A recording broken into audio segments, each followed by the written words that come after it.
Doc Revis here with a brief lecture on 6 essential concepts for working limiting reactant problems. When we talk about a limiting reactant, the limiting reactant is the reactant that limits the amount of product we can get out. In other words, the amount of product that comes out of reaction is dependent on one of the species we add. In this particular case, we have the reactant ammonia plus the reactant carbon dioxide giving us the product urea plus water. In this particular case, we're most interested in the urea. Before we can even work these problems, we must balance the equation. So we put a 2 in front of the amine, that is the ammonia, and the 1 in front of the carbon dioxide, and we get 1 urea plus 1 water with the states shown here. This is the stoichiometry. I've listed it here just for clarity so we could look at it. But these values are the values that show up in front of the reactants, a 2 and a 1, and the products, a 1 and a 1. Now, when we consider limiting reactant problems, there are essentially 6 frequently encountered questions, okay, that we talk about. And so we're going to consider those 6 essential questions by treating it as one problem. All right, so here we go.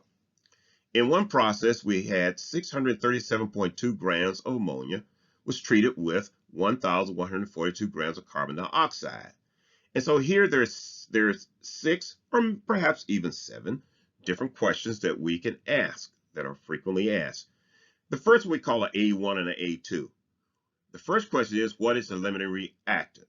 If you ask what the limiting reactant is, you're consequently asking what is the excess reactant. In other words, if ammonia is the limiting reactant, then carbon dioxide is the excess reactant. On the other hand, if carbon dioxide is a limiting reactant, then ammonia is the excess reactant. This question can only be answered by carrying out two-dimensional analysis, starting with your given, in this case grams, and driving it through to the product, either in moles or grams. I tend to prefer grams, okay, but you can drive it to moles and make that determination, okay? But you cannot determine the limiting reactant by simply looking at the masses that are given. You must carry out two independent dimensional analyses and drive it toward the product. And in this case, we're interested in urea. That would be question 1. Question 2, what is the mass of the urea formed? When we ask what the mass of urea forms, another way of asking this is, what is the theoretical yield? Okay? So the mass of urea out determines the theoretical yield.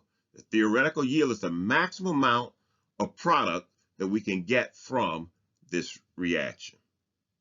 And that's based upon the limiting reactant.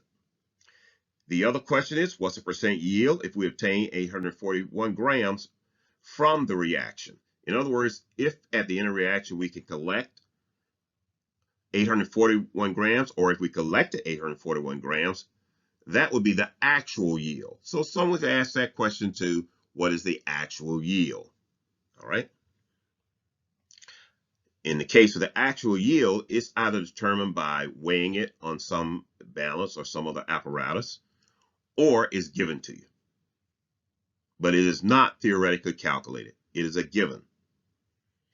All right, how many grams of excess, the next question, how many grams of excess reactant was used? In other words, if we ran this reaction with the excess, all the excess is not consumed.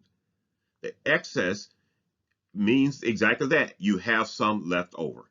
Then the other question, E here, how many grams of excess remained or was left over after reaction? So you ran the reaction with what you put in.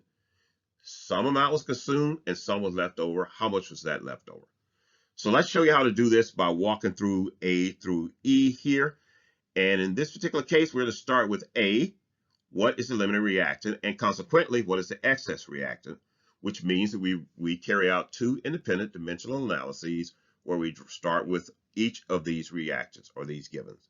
So for the first one, the ammonia. We have ammonia, and we carry it through to determine the moles of ammonia in the first conversion factor. Then the next conversion factor converts the moles of ammonia to moles of urea, and we can get the calculated value. We put in the molar mass, 17.03 of ammonia, which we calculated by standard molar mass calculations. The 2-to-1 ratio here is the stoichiometry, the molar ratio from the balanced equation. You only read it from the balanced equation. No math, simply read the values that you obtain. These are your molar ratios, 1 and 2. If we run this calculation to 4 sig figs, we get 18.71 grams of urea. Now let's take a look at A2. We do the same process where we start with the 1,142 grams of carbon dioxide. We carry it through, convert grams to moles using this conversion factor, inverted molar mass. Then we use a mole to mole in a conversion factor where we put 1 mole of carbon dioxide to 1 mole of urea based upon the balanced equation. This is 1 to 1. We calculate this through and we get 25.95 moles of urea. Since the amount from the amine, that is from ammonia, is the least, or it's less than the carbon dioxide, which is the most, then the ammonia is the limiting reactant. Note that the product is not the limiting reactant. The product is on the product side, the right side of the equation. The limiting reactant is on the left side, the reactant side of the equation. Okay? So in this case, our limiting reactant is ammonia. Therefore, the excess reactant is carbon dioxide based upon getting the least number of moles of urea from this reaction. By the way, if we carried this out to grams, you would see that you would still get the least number of grams from the amine, that is from the ammonia. Okay? So now let's answer the B question. What is the mass? Well, we've already determined the moles, so let's just continue on and convert these moles that we already know from the limiting reactant times bar through molar mass conversion, and we get the grams. So we should expect to get 1,124 grams of urea from this reaction, which is its theoretical yield. Most often when you're being asked for theoretical yield, most are asking for the mass, okay? But occasionally you'll hear people say how many moles, and that's absolutely acceptable. Typically, theoretical yield is thought of and calculated through to grams. So what we have then, our limiting reactant of this ammonia, we drive it through the moles, and we continue on. This could have been 1. You could have started all over with the limiting reactant, and you drive it through the grams to get your theoretical yield. The key concept here is that once you have the limiting reactant, you simply ignore the amount that comes from the excess. The amount that comes from the excess has no value to us. It was simply an indicator of what was the limiting reactant. Next question would be our C question, would be what is the percent yield of the product if I obtain 841 grams from this reaction? Well, this is a straightforward percent problem. Percent is always the part, the actual, or the part over the whole, or in this case, the actual over theoretical. So percent yield equals actual divided by theoretical. It's a ratio here times 100.